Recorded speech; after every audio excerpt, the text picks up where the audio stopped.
Welcome to our video journey where we explore the fascinating world of pronunciation, unraveling the mysteries behind each word and its usage. In this video, the word is accessible.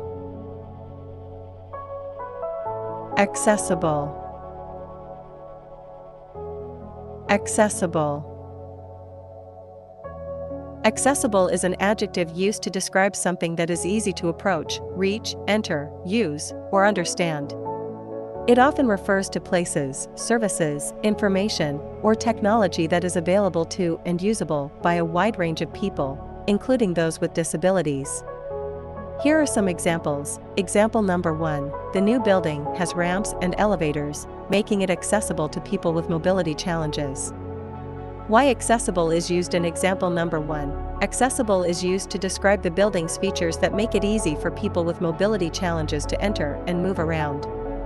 Example number 2. The park's accessible trails are suitable for families with strollers and individuals with wheelchairs. Why accessible is used in example number 2. This sentence uses accessible to specify that the park's trails are easy to use by families with strollers and individuals who use wheelchairs.